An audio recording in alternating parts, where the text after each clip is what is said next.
Muy buenas, queridos amigos. Hoy vengo a hablar de un libro que acabo de leer y es este, Memorias y libelos del 15M, de Ernesto Castro. Y la verdad que el autor lo conocí hace poco por YouTube. Es un filósofo que tiene un canal de YouTube y no un youtuber que es filósofo, que es distinto. Y la verdad que me sorprendió mucho el contenido de su canal porque es muy profundo, tiene unos diálogos muy interesantes con gente interesante y me suscribí enseguida y la verdad es que tiene, por ejemplo, una conversación con Carlos Blanco que es de un nivel que me asombró. La verdad que a veces no entendía ni cosas, era como escuchar una canción en inglés y había muchos conceptos que si quieres indagar en ellos tienes que buscarlos, pero me pareció fascinante y lo comencé a seguir y vi que hizo una presentación en directo de su libro de este en concreto y me pareció muy divertido. O sea, y me gustó lo que contaba.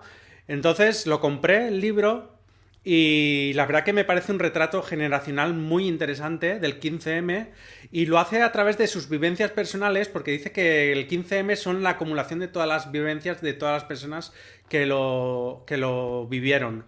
Y a través de esas vivencias narra cómo eran los movimientos de las asambleas, cómo se empezó a formar todo. Y la verdad que aunque diga que es en primera persona, se ha molestado en buscar cuáles eran las portadas de los periódicos de aquellos días, qué vídeos de YouTube hay subidos en esos días. Y la verdad que es un ejercicio de documentación interesante. Y tiene el toque ese de que cuenta también en primera persona muchas cosas y también hace como narraciones generales de cómo funcionaban las asambleas.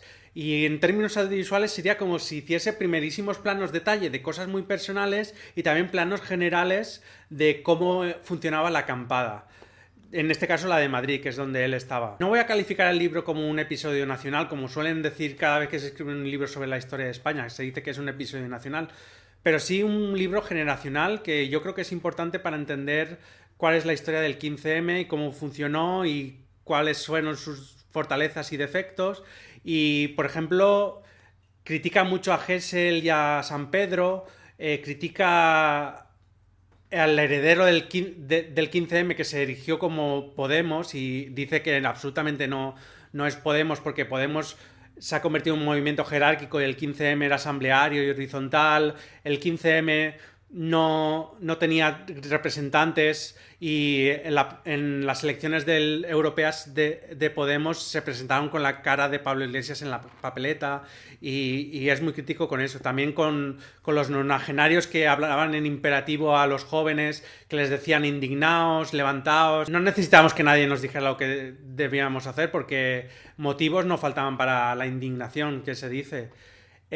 Porque estábamos en 2011 en un contexto de corrupción máxima, que cada día en los medios de comunicación aparecía un caso de corrupción más, donde los bancos ostentaban todo el poder de la economía española con la burbuja inmobiliaria y no aceptando la dación en pago de las personas que eran desahuciadas, es decir, seguían pagando la deuda a las personas desahuciadas y la verdad que era un contexto que era normal que saliese un estallido de indignación, aunque también habla del concepto de indignación como algo como no muy bueno.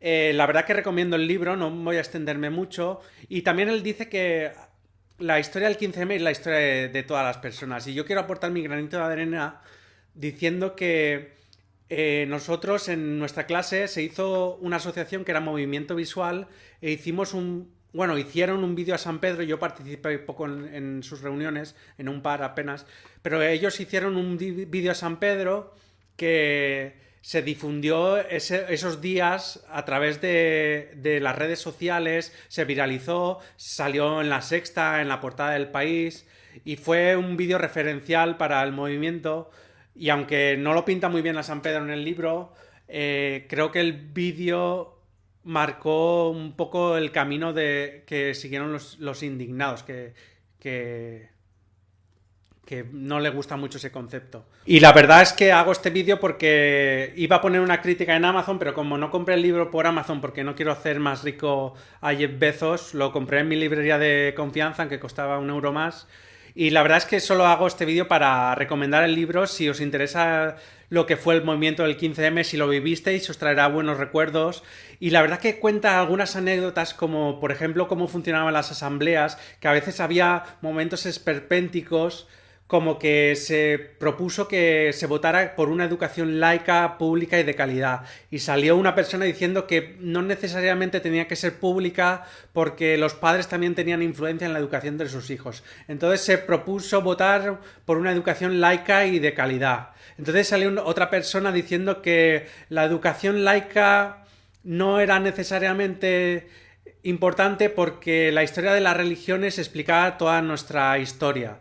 Entonces se votó por si queríamos una educación de calidad y es un poco una escena más de la vida de Brian que de una asamblea seria. El movimiento acabó diluyéndose, al final a las asambleas acudían menos gente y se votó por disolver la acampada porque se estaba muriendo y querían seguir desde los barrios. Y la verdad que el libro creo que es importante para entender el movimiento y ahora se cumplen 10 años del 15M y hasta aquí mi reseña, mi comentario, como lo queráis llamar, de este libro que la verdad que recomiendo y también recomiendo seguir su canal que es muy interesante. Y eso es todo.